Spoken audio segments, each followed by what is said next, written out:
प्रसन्न मुद्रा में। आचार्य जी का नियम था, वे जब तक एक वैष्णव को शरणागति नहीं दे देते थे तब तक जलपान नहीं करते थे।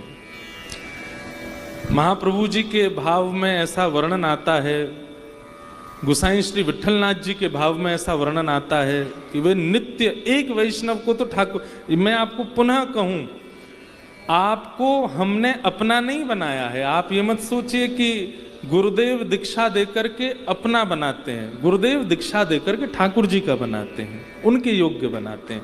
गुरुदेव तो बिचौलिया है, गुरुदेव तो बीच के माध्यम बनते हैं आपको उन तक पहुंचाने के। लेकिन कई बार माध्यम जो होता है उसकी बातें मानना, उसकी बातों को अनुसरण करना, उससे जिसको हम प्राप्त करना चाहते हैं उसकी प्राप्ति में सहजता होती है। इसलिए गुरु आज्ञा माननी चाहिए। बाकी तो आपकी शरणागति हमसे नहीं हो रही है, हमको गुरु जी बोलना भी नहीं बड़ा अटपटा लगता, महाराज जी ठीक है, हम तो शरणागति तो ठाकुर जी के लिए हुई है। श्री गिरधर लाल जी के आप हो गए हैं, उसकी शरणागति हुई है।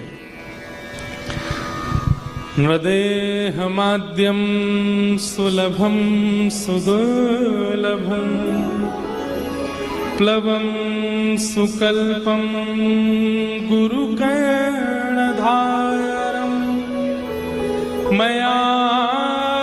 मयानुकूलेन नभस्वते ऋतम पुमान् भवाब्धिं न तरेत्स आत्मः। श्रीमद् भागवत में ठाकुर जी उद्धव जी से कहते हैं, बहुत ध्यान से सुनना, उद्धव मेरी सबसे पहली कृपा क्या है मानव के ऊपर? मानव के ऊपर सबसे पहली कृपा ही यही है कि वो मानव बना है। तो सबसे पहली कृपा है ठाकुर जी की। हम 84 लाख योनियों में कुछ और होते तो ये बात मानने में आती कि ठाकुर जी की हम पे कृपा नहीं है। हम मानव हैं, ये सबसे पहली कृपा है। ठाकुर जी कहते हैं मेरी दूसरी कृपा क्या है मानव के ऊपर? बोले प्लवम सुकल्पम गुरुकर्ण धारम। एक तो उसको मानव बनाया, ये मेरी पहली कृपा, और मानव देह में उसको गुरु जी मिल गए, ये मेरी दूसरी कृपा। उसको गुरु प्राप्त। गुरु शब्द का अर्थ क्या है? गुरु शब्द का अर्थ क्या है? समय क्या हो गया भैया?